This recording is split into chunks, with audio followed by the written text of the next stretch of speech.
Hello chess fans, this is Rick from Chess to Progress.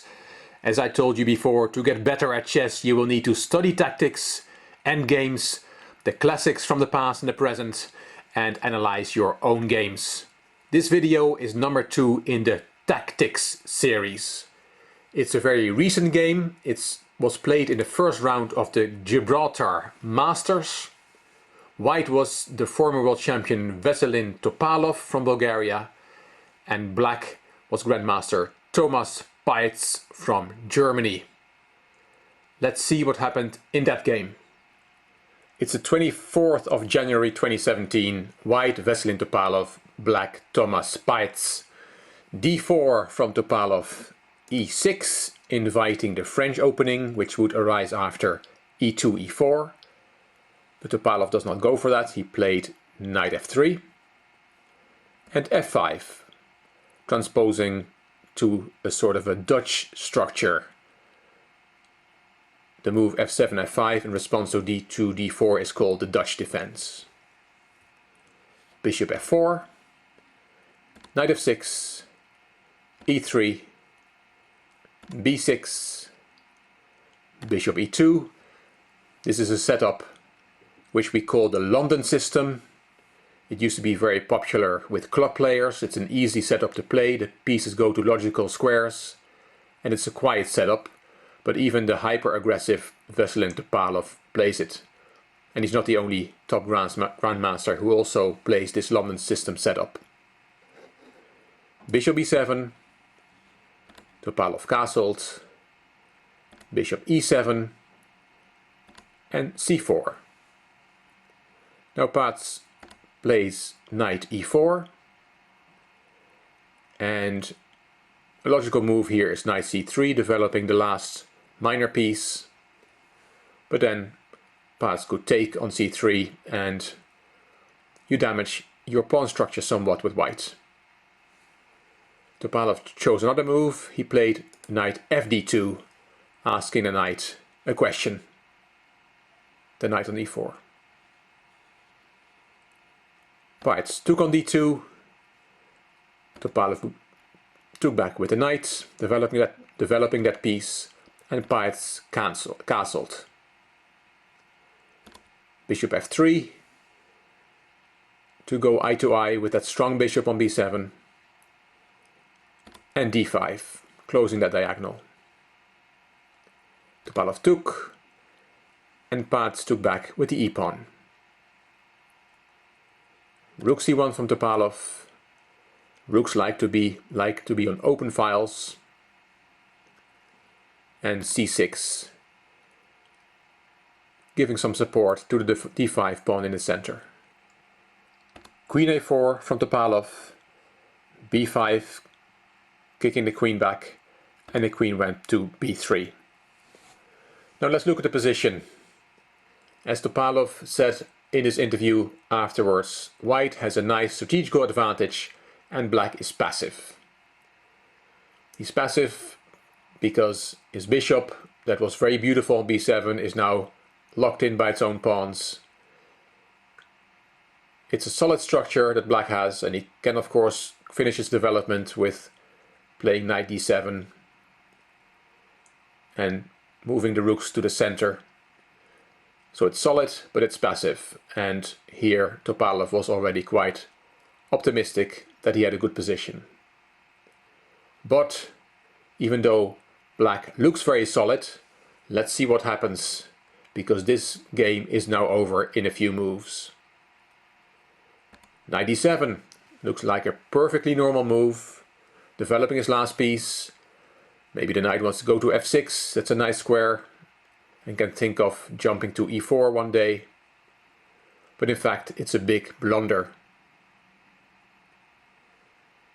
A tactical shot blows the whole solid black structure wide open. If you want to pause the video to look for that move yourself, you can, because I'm going to give the solution now. Topalov played the winning move. Bishop takes d5 check. What a shot. Black must have been in shock. He has to take the piece. After king h8, another pawn will get lost on c6 because it's attacked by both bishop and rook and only defended by the bishop. So c takes d5 was played, and then the beautiful move, which easily can be missed, rook c7. Very nice tactics from the former world champion. Why is this so strong?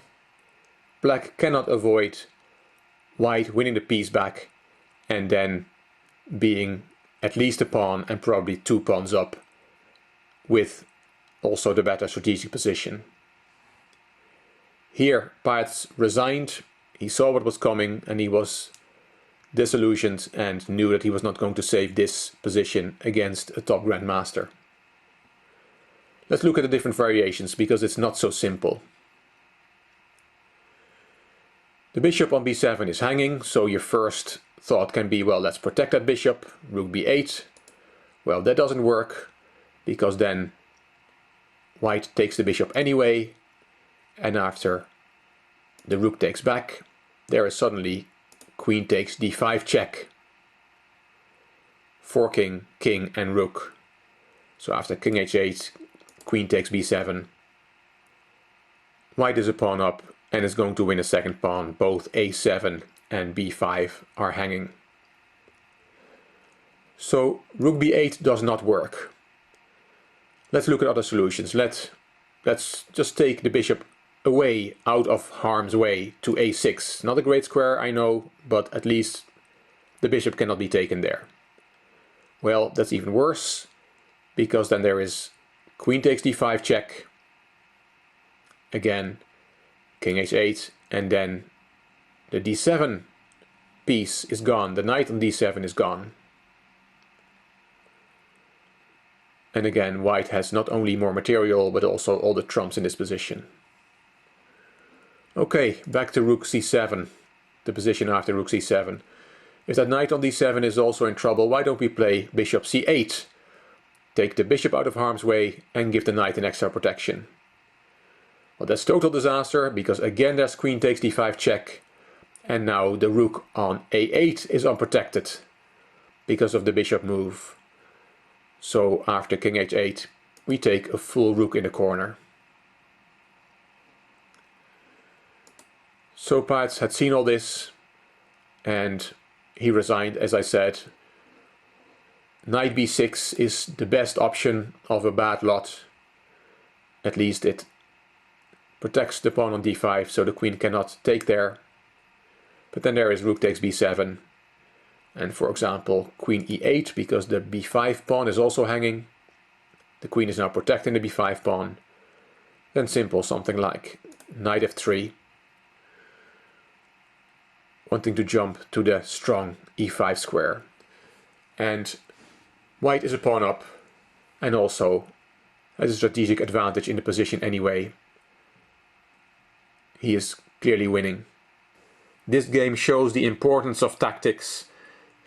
Even in this seemingly quiet position where black had a very solid structure, you have to be careful. Just developing a piece with knight bd7, and don't forget it was a grandmaster who played that move. Even grandmasters can fall for these tactics. Topalov was sharp and he saw with bishop takes d5 that he could win material. Tactics are very, very important in a game of chess, and if you are good at tactics, you will really improve your level very quickly. Veselin Topalov after the game: my opponent missed a very typical tactical blow. He could have played on, but he was losing 2 pawns with a completely hopeless position, so he immediately resigned. In a blitz game, black may still have chances, but with so much time on the clock, it's very easy to play for white. There are no threats for black. He's a clear 2 pawns down. Even before knight d7, white already has a nice strategical advantage, and black is passive. White has many plans and a long-lasting advantage. Hope you liked this second video on the tactics series. Hope you learned something from it. If you liked it, please give it a thumbs up. Please subscribe to the Chess to Progress channel, and I'm looking forward to seeing your comments. This is Rick from Chess to Progress. Thank you for watching.